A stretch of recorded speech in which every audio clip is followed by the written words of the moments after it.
So this weekend, yesterday, whatever, I was listening to David Dobrik and Jason Nash's podcast a lot. I really like them. I think they're really funny. And David Dobrik was talking about how like a friend or something, like came up to them and was like, oh, I listened to your podcast. I think the person was like famous, like really famous. And they were like, oh, I really like your guys' podcast. And they were like, really? And he was like, he said how like, I feel like every person that has a podcast, when someone compliments their podcast, they're like, really? Like, it's the creative outlet that people are so like not proud of. We're like, and I totally get it, because like people, if someone's like, oh, I read that thing you wrote, I really like it, I get like giddy, and I'm like, oh my gosh, thank you so much, I put a lot of work into it. People are like, oh, I listened to your podcast, and I'm like, oh. All right, so on that note, roll intro.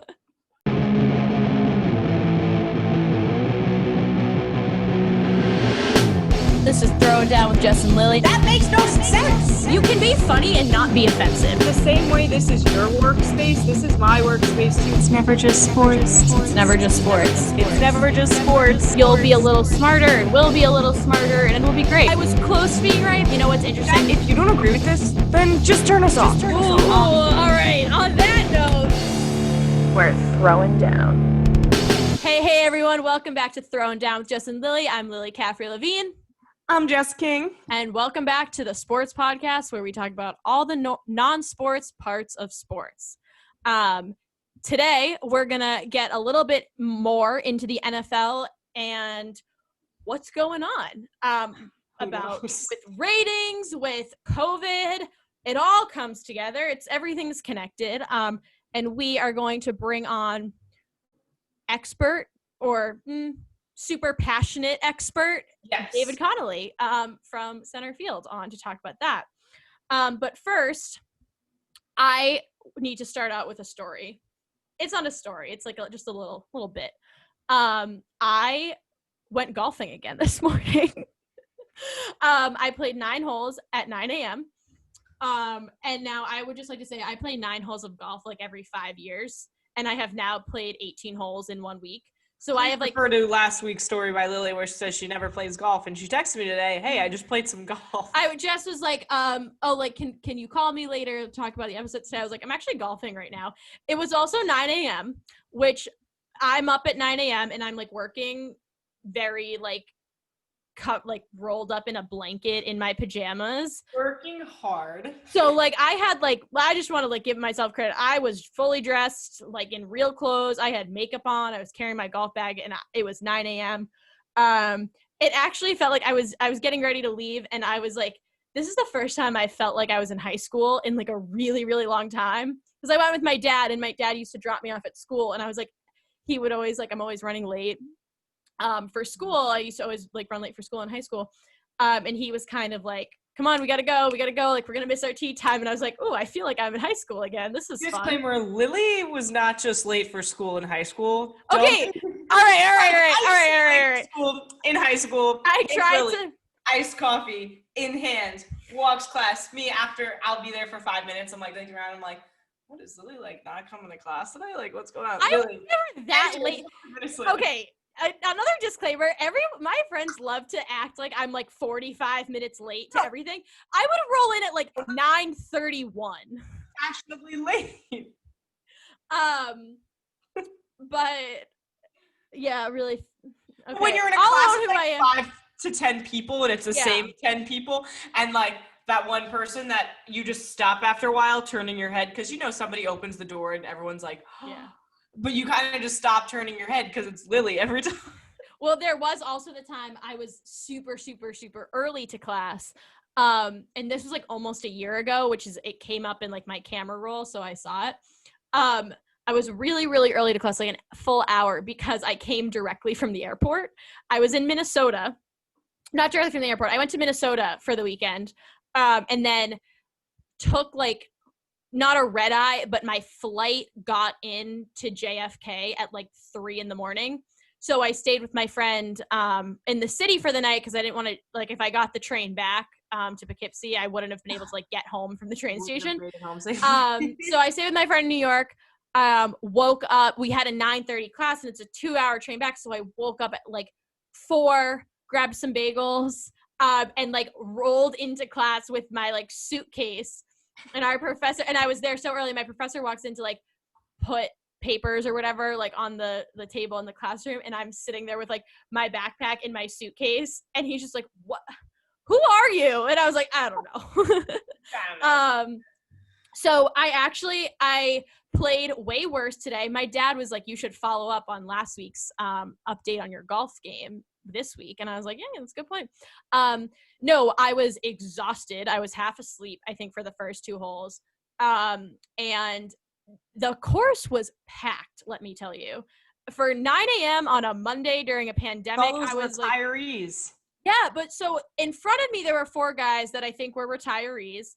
And then we played, and there was no one behind us for a little while. And then there was like these 4 guys behind us that seemed like they were our age, maybe a little bit older.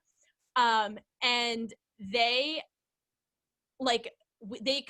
we were waiting for the guys in front of us. So then they kind of caught up to us.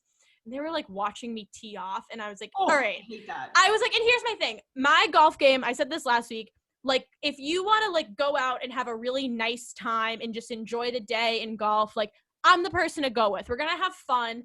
But if you're like, you're really into like, you want to play super, super, super well and you want to focus, like, I'm not the person to golf with. Like I don't.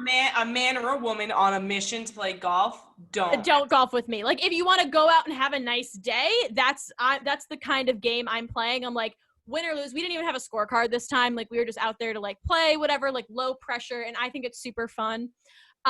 But they're like watching me tee off, like literally lined up watching. And I was like, okay, this isn't the fucking US Open. Why don't you check your phone or something? Yeah, like, do something that you do. Like, you look at your phone in an uncomfortable situation, even though you have no hips. Like, and I was like, I feel like they're waiting for me to take a bad swing so that they can make fun of me. Joke's on them. All of my swings are bad. I was like, it's going to be bad anyways. You don't have to take bets on it. No, but I had a really nice time. I played my best shot, I will say, of my best swing of the day was my dad was teeing off. I was sitting in the cart checking Twitter. So I'm just like not even there. I walk up to the hole, put the ball on the tee, don't practice swing, nothing, just tee it off. And it was like the best shot I took all day with absolutely no care or attention to detail. That's Twitter for you. That's Twitter for you. Put me in the right mindset. So, no, my dad wants us to go again next week. So I don't know. Maybe I'll get. Is this a thing that you're going to be doing now? I don't know. Maybe. It's so going to be your thing. No, I was talking to my friend, and I was like, talking about like scheduling or something, and I was like, oh, I'm actually like, I have a tea time at 9 tomorrow. They were like, how's your game? And I said, I won't find it, but I was like, it is, and I cannot stress the severity of this word enough, horrendous. But I had a good time. So that was my morning this morning. So in other things going on, real news, what do we have a lot of things going on, like we mentioned, with the NFL, COVID all over the place. I just want to give a disclaimer here that there is just absolutely no way that we could fit all of the actual news happening into this. So we are going to quite literally just skim the very surface of it, because everybody knows that there's a ton going on. It was the craziest weekend ever, and my tweet of the week reflects that, but we'll get to that later. Jess, give us the news. In terms of sports, we have MLB playoffs are really going through division series. We had the Yankees and the Rays and the Astros and the A's kick off game 1. The Yanks took a win from the Rays 9-3. They kind of demolished it. The Astros, unfortunately, took the lead in game 1, so they're up 1-0. Hopefully the A's can come back and just get them the fuck out of here, because I cannot watch them on TV anymore. It's just embarrassing. Marlins and the Braves and the Padres and the Dodgers also go off on game 1 tonight, so we'll get into all of that. NBA finals are in full swing, and like we keep saying, if you don't know that, I can't help you. I just want to remind you guys that by this time next week, if not a little earlier, well, definitely by this time next week, we will have a new NBA champion for the 2020 abbreviated season, if that's what we're going for. Do I think it's going to be the Heat? Yes. That was a good, I like that. I really sound don't effect. know because I've been thinking about this so much. I don't even know who I want to win, which is like my favorite type of basketball. Like we all know, I am a Knicks fan, but I cheer for other teams as I seem fit per game, in a series, playoffs, yada, yada. Here, I am so torn that it actually turns out to be the most satisfying situation for me to be in terms of viewing and watching the game. Yeah. Because I'm like, oh my God, that was sick. That was sick. Like, all the plays are great. I think it's good basketball. I am very at peace with it. Yeah. And the WNBA playoffs could end tonight. Yes. So we'll see how that happens. Well, this is Tuesday, so We are all up for grabs here. things might be different by the time you listen to this on Wednesday. With that, we're going to bring in Yeah, so we're going to get into talking about, like Jess said, a lot of news this week with COVID in the NFL and COVID everywhere. So let's get into that a little bit. When are we going to be watching football? Let's find out right now. All right, so we are joined by gambling extraordinaire Dave Connelly. That sounds horrible. I know, you know a lot. Sports gambling extraordinaire. Yeah, sports gambling. You know far more than I ever will about lines and bets and things like that. Not a life gambler, just a sports gambler. Just sports. Makes it sound a Just little sports. Who, Dave Connelly, who also has strong feelings on the dual Monday Night Football games that have happened week one, obviously, and now happened this past week because of positive COVID tests. So, Dave, what are your overall thoughts on having two Monday Night Football games? Why do you think that's better? There's obviously a lot of ratings questions that go into this, a lot of Corona questions that go into it. So I just want to hear some of your thoughts on double Monday Night Football games. Yeah, I mean, it's something that I don't know how long back it goes, but it's something the league has done for a while in terms of just for week one. So when they did the two games, which was, I forgot the first one, but the second one was Broncos-Titans week one. That's something they've done every year. And every single year people are like, why are there two night games on, why are they doing this? And I think when you have like 8 or 9 games before everyone's on bye weeks, when you have like 8 or 9 1:00 games every single week, and it doesn't make sense to me how there's all those 1:00 games. They're all eating off of each other's plates in terms of revenue and ratings. When you could stick one, maybe move like they do for week one and like they did last night. The first game, Patriots-Chiefs started at 7, and then the second game at like 9-ish. And I tweeted last night, put them on the same network, and then you could have like a split screen of them while they're overlapping for about an hour, which I don't think would be a bad idea at all. And I think it now you're getting technical with it. Now you're like throwing a wrench into things. No, but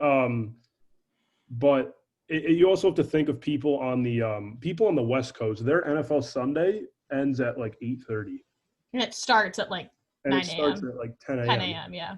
So, I mean, when games are ending at 8:30, you have a whole market of people. Even in Mountain Time Zone, it ends at 9:30. You have a whole market of people, and people like me. I live East Coast.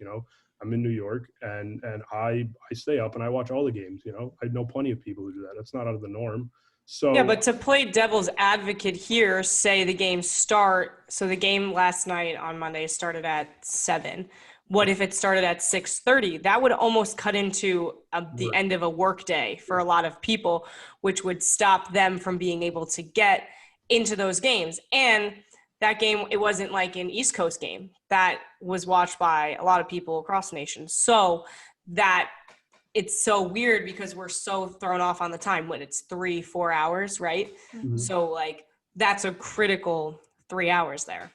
Yeah, and last night's a poor example because Falcons-Packers was just like a regularly scheduled. Like if you were doing this season by season, I would only put West Coast games on for the second game, if that makes sense. So that's what I was going to say, in that the whole thing here is that if you have games on Monday nights, which now there's only one under normal circumstances, are primetime games. They're games that theoretically everybody wants to be watching. That's why they're the only game on Monday.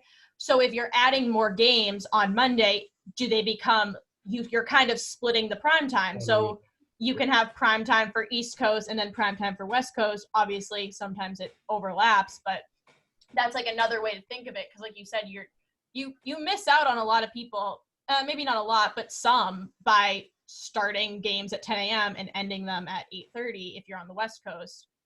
Or if you're on the East Coast, watching a game that starts at 8:30 that ends at midnight under the worst circumstances. Yeah, and I think that another aspect of it is also that a lot of times you'll see a night game, whether it's a Thursday, Sunday, Monday, whatever, and it's just a total stinker. The game sucks. It's over by halftime. It's two teams you don't really care about, which we've seen Broncos Jets. Pretty much every Thursday week night for football Thursday night this season. I mean, this Thursday is really the first, other than the beginning of the season, which wasn't really a close game at any point with Texans Chiefs. Bucks Bears is the first real good Thursday night game we're getting this season so far. So I think if you put two into the mix, one, it offers a lot of smaller market teams. I've been a Buccaneers fan like my entire life, and smaller market team, I mean, they've played on Sunday Night Football like once in my entire life. So you give smaller market teams more options to play at night, which is really big. You have to look at the comparative advantage of if a team's playing at 1 p.m., are they bringing in more revenue and more ratings than they would if they were splitting prime time with another team or another game on Monday night? So that's like a part of this whole conversation about when games are played that I think has like come up a lot more this year or this season, is that, like you said, you're a Bucks fan, live in New York. So it's you don't live in your market. Correct. So when there's 12 games on at 1 p.m., like the first couple weeks of the season, you miss, either people that live out of market miss out on those games unless you like subscribe, which is like absurdly expensive. Or you're also splitting all those ratings with all those different people because people are watching the primetime game at 1 p.m. and not any of the other games. They're only being watched in market. So it's like if you spread out the games more, then you're going to get more viewership across the board. Like the ratings have gone down 11% this season. The NFL has said that they believe it's largely due to the presidential election. They say that anthem protests have nothing to do with it. I don't know what's true and what's not. I think if you're going to stop watching the NFL, which is, I think, more exciting than it ever has been because of peaceful protests, then I think you're missing out. Like, you're missing out on football because you don't see athletes as people and you see them as props for your entertainment, and that's your own problem. Maybe take the time that you're not watching football and like read a book or something. But you're also, so like ratings are going down and for all of these maybe reasons, but like I also think like is another reason that there's 12 games on at 1 p.m. and I can only watch one of them, and then there's 2 games on at 4 and I don't really want to watch either of them. So like how does the NFL do you think there's a way that the NFL can solve this ratings problem by scheduling better? I think things need to be spread out. So the issue is the only reason Monday night would work is because no one wants to play Thursdays. That's been known. Athletes have said it for years. They don't like Thursday night games, and that's why most teams get one. I don't think any team this year has 2 Thursday night games. I don't think they're allowed to schedule like that. They also try to connect them with bye weeks and things like that so that teams don't have to play, some teams are playing, 2 games in like 4 days. So I think that really you're kind of stuck with what we have right now, which is you could maybe incorporate Saturday, but you're just cutting into college football, and college football practically, people say the NFL is a day of the week. College football has the same thing in terms of Saturdays. Yeah. So I don't think that's really a viable option. So you're really stuck to Sunday, Monday, Thursday. I'm not sure Friday's the best idea. Well, there's another date they've been throwing in Tuesdays now because of the COVID thing. That's why we're kind of talking about all of this right now.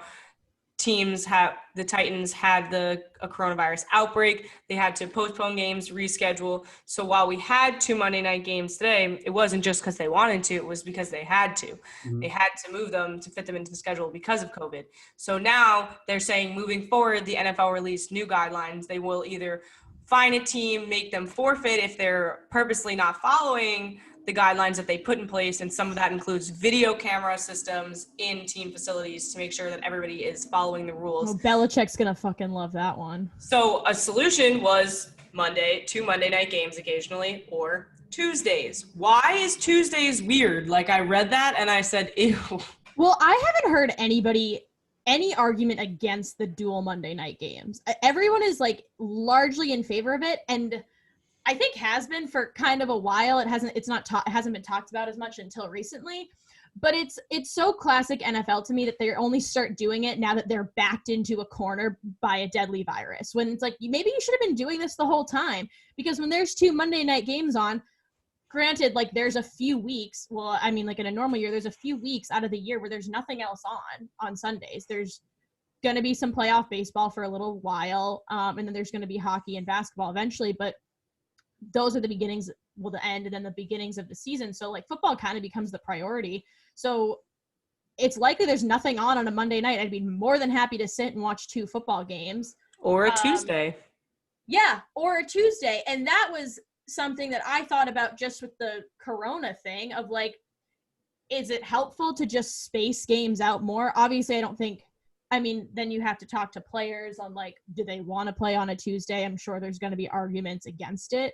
Mm-hmm. But again, everybody's just backed into a corner now. It's like, and would Tuesday be that week? So say like, yeah, what is Tuesday? So if we had a Tuesday night game tonight, would that be week 4, or would it be the beginning of week 5? It'd have to still be week 4. Yeah. Well, I don't know. Tuesday's like okay. The week technically starts on Sunday. But Monday night games are included if you're thinking like fantasy football. On Thursday. Yeah, Tuesday would definitely just be an extension of that week if the game got postponed. It's a mess. So super weird. I think it would throw off all of fantasy football. I think it would be super weird. The layout of people's drafts, waivers on Wednesday. Is fantasy football not already thrown off? Because I had to change my lineup 18 times on Sunday because games were canceled and they weren't canceled, which I think uncanceling the game was a bad move. The game sucked also, so I was like, oh, we went through all of that for this game. You just got to pay more attention now. I completely dropped the ball. I had the Steelers as my defense, one of my leagues, and I forgot that the game was postponed because they rescheduled the Chiefs game, and I was like, okay, I wasn't really paying attention to the news this weekend, and I was like, it was Monday, I was so busy at work, and I was like, oh my fucking God, I'm going to lose this week if I don't put a defense in. And the NFL got lucky that they were able to move that Steelers-Titans game so easily because they were a week off of each other's bye week. The Titans had, I believe, week 8, and the Steelers had 7, but the Steelers were playing the Ravens on week 8, who also had week 7 bye week, so they just moved the game. It was something like that. So they were easily able to – It's like a Sudoku puzzle. You're like, okay, that one has to go there. They're all going to get super confused. I can't even follow this when I'm reading it outwritten, let alone having to create this type of fixed schedule for them. That's what they said. They're either going to fix the bye weeks or they're going to throw a couple Monday night games on and then maybe a Tuesday. How weird would it be seeing a Tuesday game? So I have a crazy idea. You cancel bye weeks as they are now, and everybody's bye week is just pending. So then if week 10 comes around and you haven't used your bye week, then they'll schedule it. But I think, like I said, this is the tip of the iceberg. There's been... Then what if you have 5 teams that don't ever have to move their games, or 2 or 3 teams even, and then they all have the same bye week?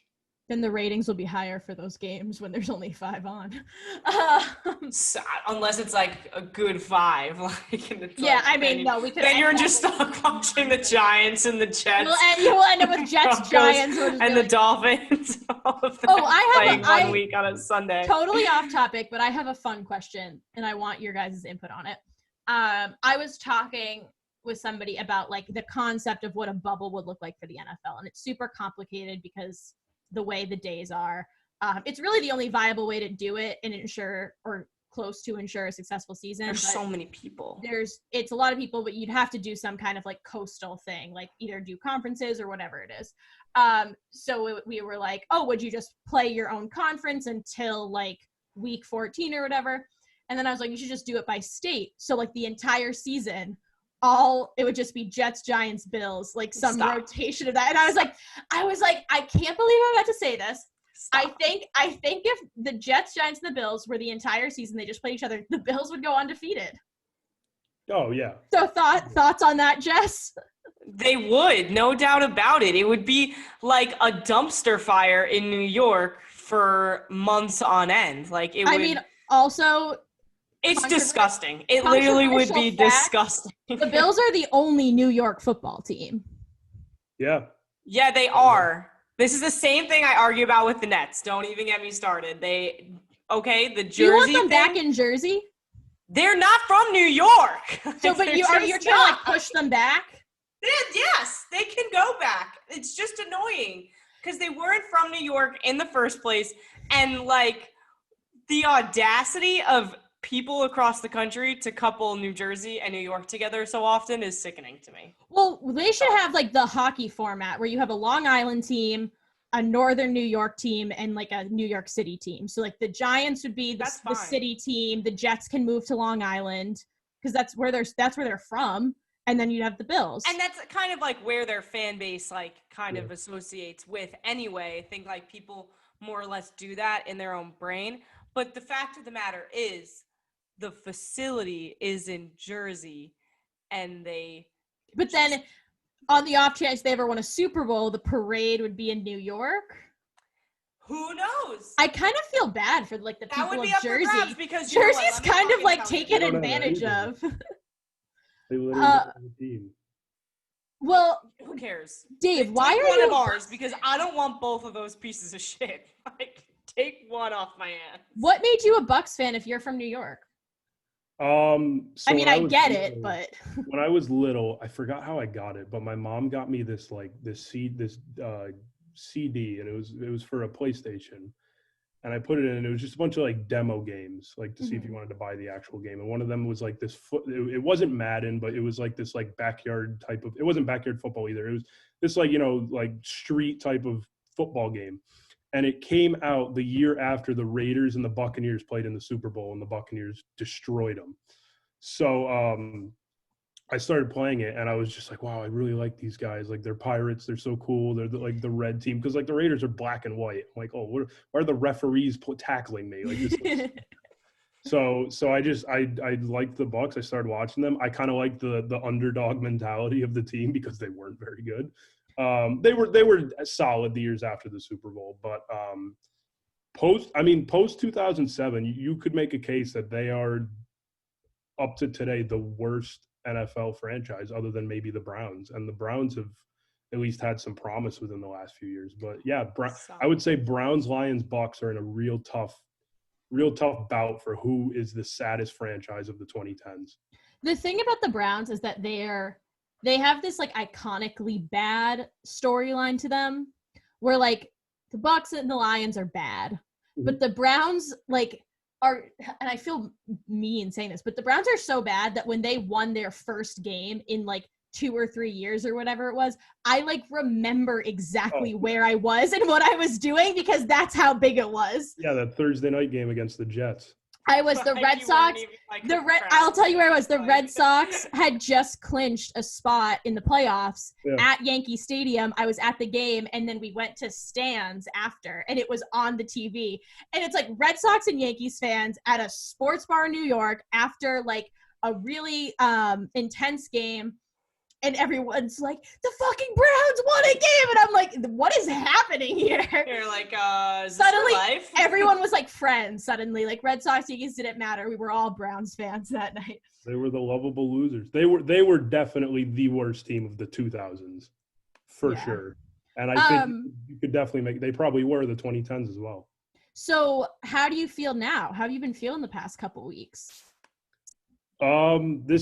This is a big stretch of, I think, like 5 primetime games in like 7 weeks for the Bucks.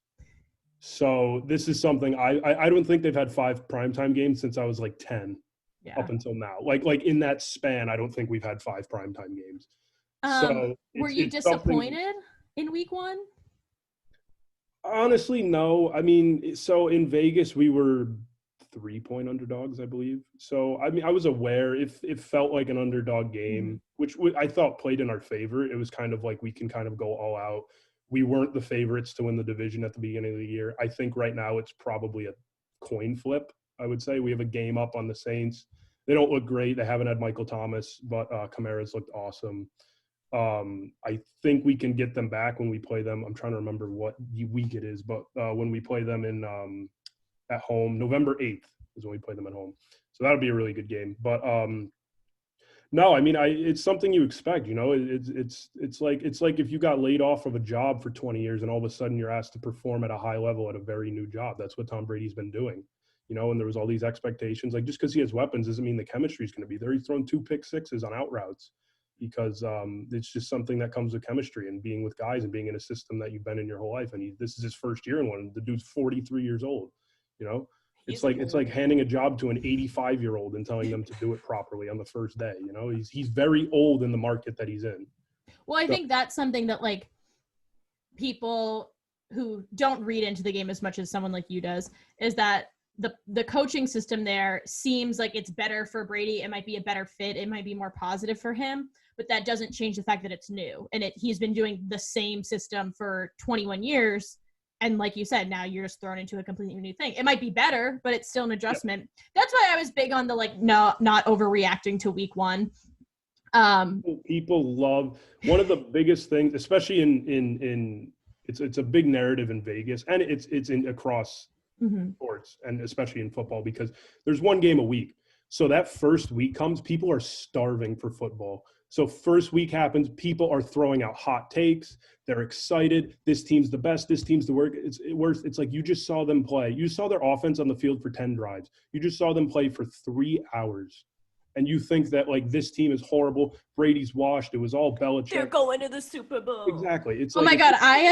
Brian Hoyer has been playing for Belichick for the last 5 years, and he looked like a lost puppy last night. I have heard. Brady threw 5 touchdowns last week, and it's his 3rd game in a new system. I have heard the Brady is washed up take, like, after week 1 for the last, 10 years. Yeah. Like every year Brady's done. And then he would go and win a Super Bowl or whatever. People would learn by now? You know what I mean? I think people make a lot of money off of being controversial. And Brady being washed up is a super controversial thing to say. So with COVID, where do you guys see the season going? You see it coming to fruition? You see it playing through? I think they're gonna. I think Super Bowl will not happen on the first Sunday of February. I think it's going to be – I think they'll finish the season, but I think it's going to be well after that. I don't see how this doesn't get worse. Because I've been comparing, leading up to the start of the NFL season, I've been comparing a lot the NFL setup to the MLB's. And yes, while we did see an outbreak there, here we are postseason, they're going to get to a World Series. But when you were just talking about this, and I think that the NFL is going to fight their damn hardest to finish the season, don't get me wrong, because of how much criticism they got when they said that they were going to play, how much money is relying on the season, and overall Roger Goodell's pride is on the goddamn line here with this season. But we're about to enter into the winter, flu season, all things like that. The NFL projected 100,000 more deaths before January. COVID or not, the NFL is that sport playing football the way we play football, professionally in the NFL. They get the worst season to play in, outdoors in most stadiums and things like that. So it's really going to be a test to what they're going to do. Do I see them also maybe if they get to the end of regular season going into a bubble style format into playoffs? Yes, I think that is a serious conversation that they should have and have a plan to do something like that. But I also, with that being said, they just released these new guidelines after one outbreak. So yes, I can tell that they are taking it seriously. Like I said, video systems in stadiums. They also are limiting the number of free agents tryouts per week. And they also added in that they're placing bans on gatherings outside of team facilities. I thought that was like already a thing that we as a society. Well, I also thought we weren't having fans. So I was and then the stadiums are like packed. And I'm like, where are you people coming from? So I think maybe after this outbreak, they weren't even going to say, hey guys, let's like not have fans. Like, how about that? So I think that's a little stupid. And a lot of this is covering their ass type of things. But I think that if there is another outbreak, if they don't change their approach, like actually they're never going to finish the season. And I think they want to so bad that they're going to do a lot to get it done. So it's going to be really interesting overall. It's fine. The Super Bowl and the NBA Finals are just going to happen at the same time. It's going to be a great weekend. Oh my God. Yeah, that would never happen. They mentioned never say never. They mentioned like a week 18 type of thing where they just kind of create it and push everything back for teams. Because you have a team on week 16, they've already had their bye week and everything, and it's a big playoff game. Like say the thing Patriots Chiefs, say the Patriots are vying for a playoff spot, and it's like week 15, and Cam Newton's out, he has COVID, and they're playing for their playoff lives. Like I don't see where you draw the line in terms of postponing a game, because let's go even crazier. Say the Colts are playing week 17 against the Titans for the AFC South title. Mm-hmm. They're playing for the division, and second place, you miss the playoffs, or maybe they're playing for a wild card spot. And all of a sudden, Derrick Henry and Ryan Tannehill both test positive like a day before the game. And the wild card games are set up for next week. The playoffs are set. It's like the night game. It's the playoffs are set other than a few spots that have to be decided on week 17, that being one of them. Do you do what you just did with the Patriots and Chiefs? Do you play the game? And then all of a sudden the second string running back and the second string quarterback, I don't even know who their backup is, are playing for the Titans in a game that they might get into in the wild card round that Tannehill and Derrick Henry may not even be able to play in? Like, do you put the whole league on hold because one team is got the short end of the stick in terms of contracting COVID? And then say they don't end up playing the game because they don't think it's fair. What if the Patriots miss the game by one, or miss the playoffs by one game? Yeah. Well, I think it's also like the Chiefs without their most important player. How am I going to say this? The quality of game is going to go down as the season goes on. I mean, the Patriots-Chiefs was one of the most exciting matchups last season, and it was an absolute snore last night. And I know, I know, like, things have changed, whatever, but I'm sorry, Cam Newton and Patrick Mahomes would have been a fantastic freaking game. And it would have been awesome. Regardless if Brady was the quarterback or not. It doesn't matter. That would have been a great game, and it just wasn't because of whatever happened. Maybe it wasn't going to be a good game anyways, but whatever, and that's how it worked out. I think the way also that the NFL operates on this week-by-week basis has this assumption that players will get COVID and recover to be ready for the next week, and that's just not how it works. That's what the whole testing, the NFL guidelines is based off for the next 2 months. Like, you don't know how it's going to affect. He could get whatever. All of it is assuming that they're asymptomatic. That's the problem. Exactly, and they're making a lot of assumptions about it. Which, like Dave said, when you're making all these assumptions, you put the whole season at risk and kind of the level of competition at risk and however it's going to work out, because week 16 comes and we don't know what it's going to look like. We don't know what the playoffs are going to look like. So, I don't know. This is why I don't like predicting anything anymore. Because you can't predict anything like in this time. You really can't, because you have no idea what's going to happen. If he's asymptomatic, that's obviously the best case scenario for his health, the quality of the game, the viewership, everything else. But like you just said, he could be out for 2 months. It could be terrible as he could much decide as you to don't opt hope out for that to happen. He could totally recover and be like, you know what? Fuck this, I'm out. And I think the one thing that the NFL does have going for them is they have that, I would say, month buffer of the month of February where it's a pretty dead time in the world of sports, especially because the NBA season, that's usually when the NBA season gets kind of exciting and playoffs start, building up at least implications. That'll probably be that won't be happening. The NBA might not even start on Christmas. So they're going to be like a month into the season. That February is going to be really boring. And it gives the NFL a lot of room to just say, all right, we're going to push this back. We're going to push everything back. They could theoretically push things back and start the Super Bowl in the first week of March. Yeah. Because the only thing they're probably trying to avoid, if it does happen, is March Madness. That's something that could cut into the revenue a bit and something they probably don't want to be playing with the Super Bowl or any of the playoffs. We don't know if we're going to have March Madness, obviously. Exactly. So that's assuming it happens. But so I think it's kind of almost like too early to tell. But if we work for the NFL, I'm making plans right now. Like every scenario. And if they're not, they're crisis just stupid management is what it is. We watched baseball not make any decision until they have to. Yeah. And that was a shit show from their point, for them, and then from like a PR point of view, it was a disaster. So it's like, you have to have your bases covered, and you know what? I'm not even going to say shit. I don't trust Roger Goodell to make the right decision. Well, and then there's like the human element to it where we have to ask ourselves, like, when they report back and say only 2 players tested positive for COVID in the NFL this week, that is too many. Like, I'm controversial take for some, football's not worth dying over. And when you think like the way that this spread so quickly, 1 case in the NFL could mean 10 cases outside of the NFL.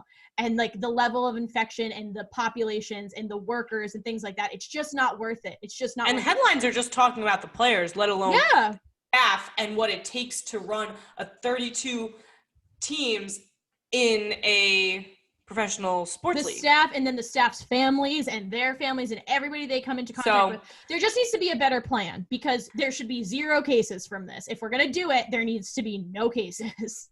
And I think the thing to just almost bottom line it all is the thing that happened yesterday that we saw is a stance from the NFL that is saying we're playing if your player or your key player contracts COVID. Yeah.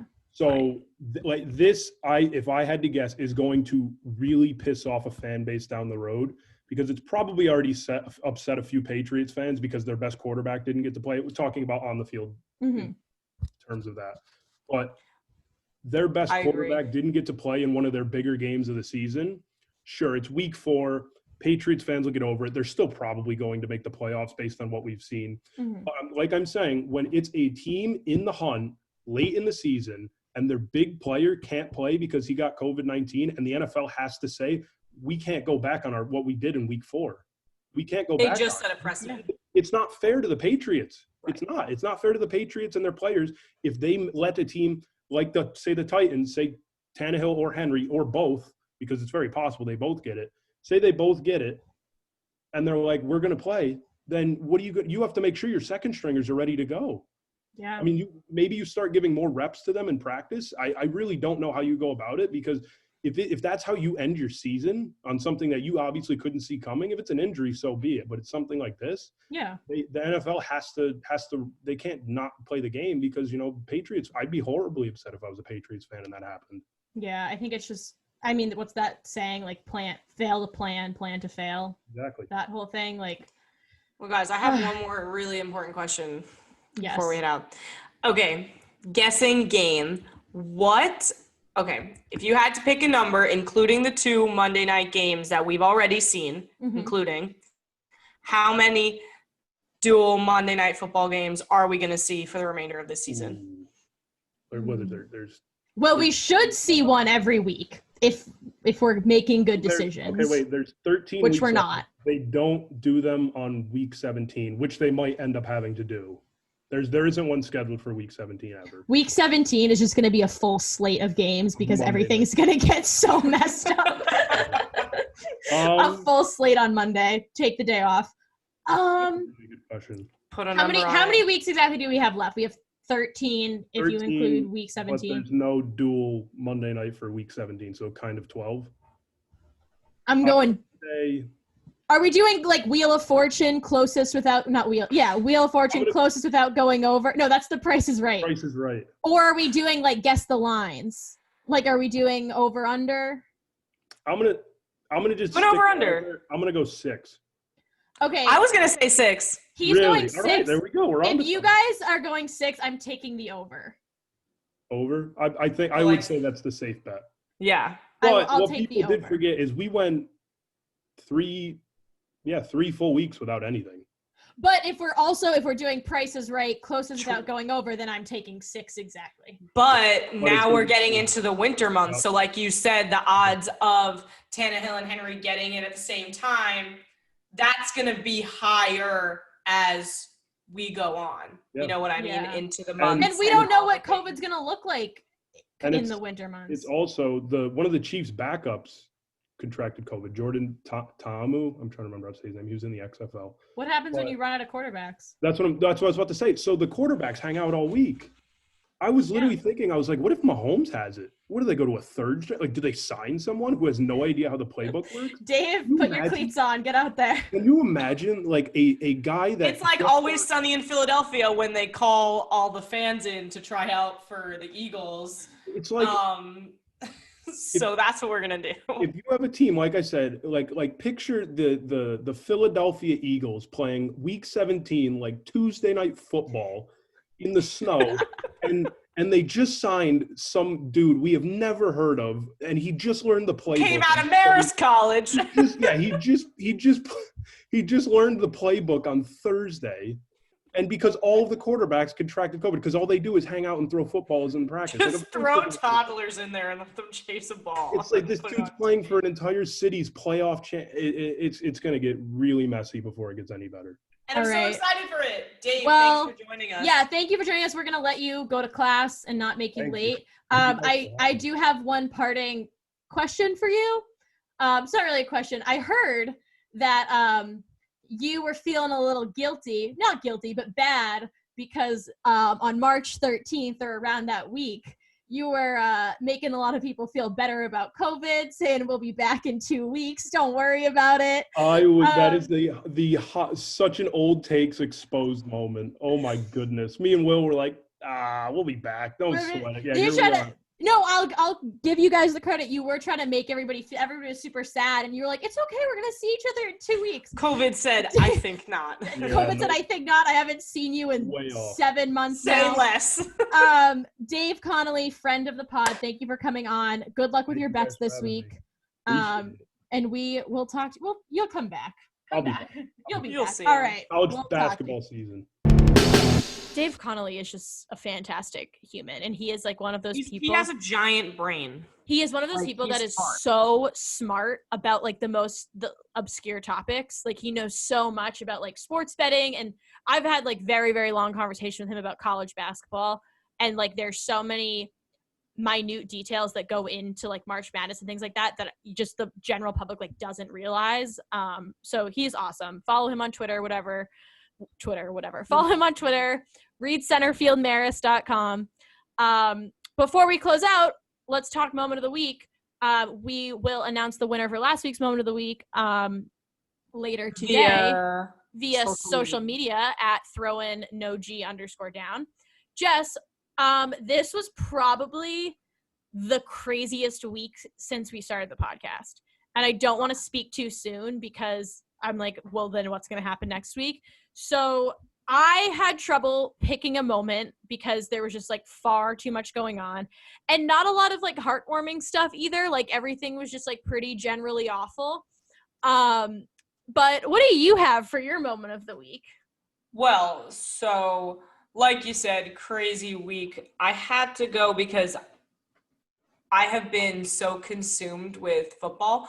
And like I said, I work at a restaurant usually all day on Sunday, so a lot of my brain's retention goes to the 4 o'clock or the primetime games on Sunday night, Monday and Thursday also.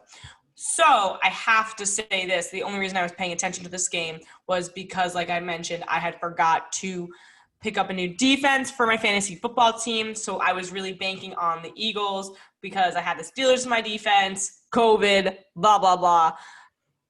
49ers rookie, though, had made me sweat to my core. Brandon Aoki's leaping touchdown over the Eagles defenders for a touchdown. He's a product of Arizona State. It was so cool. Twitter went nuts. I remember I was sitting on my couch watching it. I was like half asleep from working all day. I had my contacts out, so I was watching a TV with no glasses or contacts in, which is very hard because I could really not see. And I was like, well, I remember it like caught my attention and I was like, oh my God, what the fuck? And like, I didn't really like get to seriously like indulge in it. And like, I walked up and was standing like right next to the TV and I was like, watch the replay and like his legs, he almost did like a full split in the air. He jumped so high. Like that kid has hops. He's obviously going to be great, but that didn't say anything for the Eagles defense because they got a pick six and I won that week 18 points from the Philadelphia Eagles on defense. So sorry, Brandon Aku, you are my moment of the week, but you didn't do enough damage to win the So my moment of the week is there was this viral video of this guy skateboarding down the street drinking cranberry juice out of the container and listening to Dreams, or it was like Set to Dreams by Fleetwood Mac. And so it's my whole moment is like this thing. It's that guy posted the video because that was just like the most soothing thing to watch. So funny. It was so funny because I was just like, he is just vibing. And like, then looking at the camera, he's like, it was like he was just absolutely, I was like, this is what it looks like when someone is just vibing. I was like, this is the definition. And then it gets better.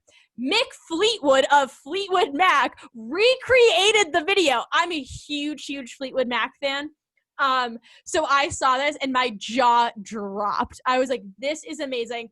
Whoever this guy was doing it originally, amazing. I love you. Mick Fleetwood, amazing. I love you. That's my moment of the week. We all need some wholesomeness. We all need some good vibes. So that was my moment of the week. I love that. And like that guy's gonna be like, oh yeah, like I went viral. And a celebrity remade my video. I'm like, did he do this intentionally to go viral, or was he just like vibing? I don't know. That's what I like about it. So, all right, tweet of the week. I'm also going to preface this one by saying I went through my bookmark tweets and was like, how do I pick just one? So Jess, what do you got? So I told you before this because Lily said that I think my earring just fell out. Anyway, so Lily said it didn't. Lily said to me that I have so many good tweets. Twitter was electric this past week, which it was. And if you're not on Twitter, I, again, don't know how to help you. My tweet, I told her, don't worry. Like, it doesn't even need to be sportsy. We've been doing this for 12 weeks now. Not every time have our tweets been sports related. And again, mine I feel like they rarely are. They rarely are because Twitter is just a electric zone of great takes and sentences and wonderful things. So mine is, again, not sports, but is so funny. From like a non-verified random Twitter user, awesome take. Quote, giving a man a second chance is like reheating McDonald's. Oh my God. That's because so good. It's so funny and so true. Oh my gosh. Wow. I'm so glad I didn't know that. Because like you can't that was really good. Reheat like McDonald's. And if you do, you take a bite and you're like, nah, this was definitely better the first time. I'm gonna throw this. You're like, I could have done without this. Like this doesn't make my stomach feel great. I'm just gonna go now. So my tweet is someone tweeted, decades I have been alive in so far, and then it's a list. 1990s, 2000s, 2010s, early 2020, March through May of 2020, June, July 2020, August, September 2020, October 1st, 2020, October 2nd, 2020. Because like we said, there was just like no way to keep up with everything this week. I was up till like 4 a.m. every night. And usually if I'm up late, I'm like, oh, there's nothing going on. Like I'm bored. I was like, oh my gosh, what's going to happen next? Oh God, what? Oh my gosh. So this has been another episode of the show where we talk about all the non-sports parts of sports. I can never say that sentence right. The non-sports parts of sports. Anyways, this has been another episode of Throwin Down with Jess and Lily. I'm Lily Caffrey-Levine. I'm Jess King. And it's never just sports. We will see you next time. Have a good week.